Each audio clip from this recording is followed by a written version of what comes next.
Good day, comrades! I hope everybody is having excellent Christmas Day, or Kwanzaa, or Hanukkah, whatever it is you celebrate, and I hope Santa Claus bring you everything you ask for. By title of video, you might think that I am going to sing Gareth Brooks' song, but it's not what is going to happen. I am going to tell you, comrades, a story. True story, which happened to me in September of 2014. On that day, the time I was driving along Interstate 10 in Louisiana, west of Baton Rouge. I was driving along, mind my own business, when suddenly I come upon a car that is swerving all over the road, all over the place. And I wait for the right time to get past, but there's no way. If I try, they will run right into me and it will cause accidents. So I call police, I call Louisiana State Police, and normally I don't call police for any reason because I don't like to get shot. But I call Louisiana State Police so they could come pull person over and figure out what is problem. So I get on phone, I make explain where I am, mile marker, every position, everything, where car is going. They say, okay, we will get a trooper out there to make intercept a vehicle and take care. So I drive along, I'm driving, 10, 15 miles down the road, still nothing. I see state trooper going other direction, going westbound. So I call back to state police and I say, hey, motherfucker, I see state trooper at this mile marker going westbound. We are still going eastbound. Here is mile marker. They say, okay, we will let trooper know. A little bit further down the road, still nothing. I see second state trooper going direction. I give call again to state police of Louisiana. I make explain again, still nothing. Finally, we start getting into Baton Rouge. Is about like rush hour traffic time, so traffic is getting a little bit more dense. Is slowing down a little bit and everybody's moving a little bit more slowly, and we finally start moving so slow that I think to myself, you can probably get past this drunk or crazy person or whatever and he's gonna be okay, because we are moving very slow. They only moving left, right, little bit, but mostly staying in their lane. So I switch to next lane and I start moving past and I get past. And I carry on with my life, no problems. But that is what I wish happened. That is not what happened, because if that was happened, I would not be here telling you a story. Motherfucker, what happened was I was halfway past her and then this person just turned to the right, hit my trailer and get front of car partially like wedge under trailer.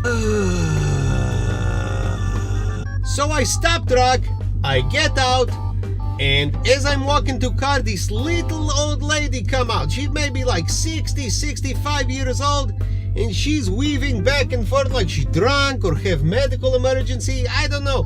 But she look at me and she say, I think I hit your truck.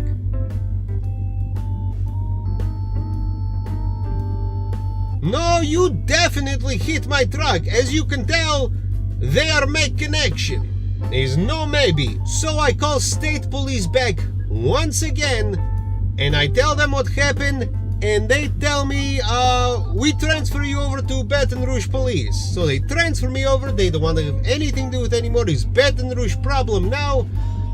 I talk to Baton Rouge Police Department. I make explain, and while I'm making explain, police officer from Baton Rouge pull up. I go to him, I start making explain to him, and he say, don't worry, you don't need to explain. We've heard everything over radio for past 40 minutes and we knew what was coming. He say, just go ahead, sit in your truck, I will make sort out and I will let you know.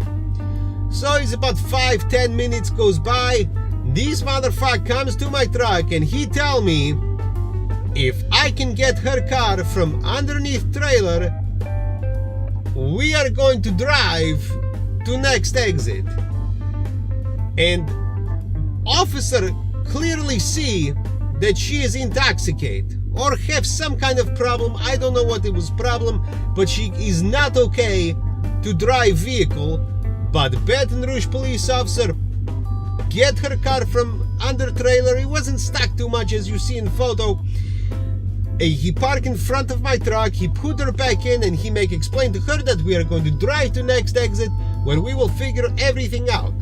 I am think this is bad idea, but hey, you got gun, you're in charge, is your show. Bang bang. So we start driving. Is her in front of me, then me, and then police officer behind me. And she's driving very slow, maybe 10-15 miles per hour, but we finally reach next exit, and we are going at end of exit is red light. And I think officer knew she was not going to stop because he fly past me, lights blazing, sirens, horns, everything to stop cross traffic, because she just right through, no problems. He's not even aware of what is going on anywhere in the world. So,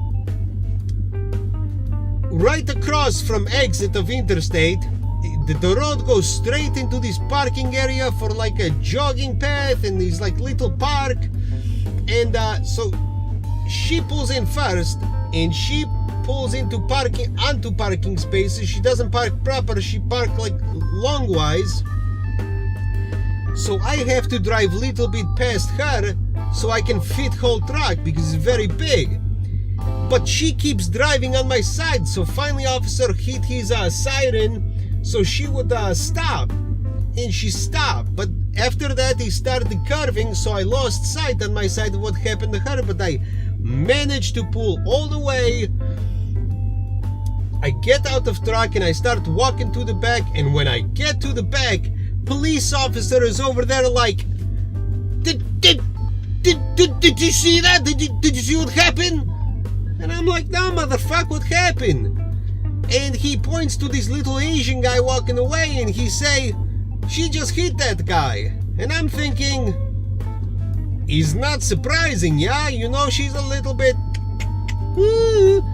So what happened was, when he hit his siren, she stopped, and then she started backing up because she thought she gone too far, which she did, but she was not paying attention. And at the same time she's backing up, little Asian guy is walking along, and she backed right into him and he fall on ground. Thankfully he was not hurt, because if he was, I don't know how officer is going to make explain that he put drunk woman back in car. Problem woman, I don't know what her problem was. I did not smell alcohol, but she had problems. She could not drive. How is he gonna make explain what happened? I'm not going to lie for him. If he find 500 kilos of cocaine in my truck, he will not lie for me. By the way, FBI, I do not have 500 kilos of cocaine in truck. Not even 1 gram, not even a little speck. No cocaine for me, not at all. Please believe me. But for seriously, so she hit little Asian guy, he was okay, nothing happened, he walked away, he's fine. Another police officer came from Baton Rouge, they started figure out everything, they put her in squad car, they had her car towed away. Now was big problem for me, because I am in this parking lot, and is no way to turn around, yeah? And parking lot goes all the way through to residential street. So one of officers goes there to check it out. He come back, he say no way, because down the whole block is low-hanging trees, and I would take out every single one. And so police officers looking, they ask me, can you turn around here? Is it possible? And I tell them, yeah, it's possible, but I will have to drive on this grass area once I leave pavement, because it's not a lot of room to turn around. I can drive on grass, but it will mess up grass. And as long as you give me no ticket, I can get turned around if I mess up grass, which I will. Definite, for sure, guarantee grass will get messed up. But here was my mistake, because I think when I say mess up, I think they mean like, they think that I mean that we'll have like tread marks and you'll see somebody be able to drive through. But that is not what happened, comrades. I managed to turn around, and grass was a little bit soft and wet, was raining previous day. I started taking chunks out of dirt. It get between my dual tires, and as I make turn, truck kind of, it doesn't quite circle like car, so wheels were turning almost in one place, just digging out dirt, making big mess. Was like, bleh. And so when I say mess up, that's not what officers envision. So I finally get turned around, I look at my wheels, there's mud everywhere between tires, and I think I'm gonna have to dig all this stuff out. I go back where officers are, and they do not look amused. But they also say it's okay if I mess up, and I cannot help if that is not their definition of mess up.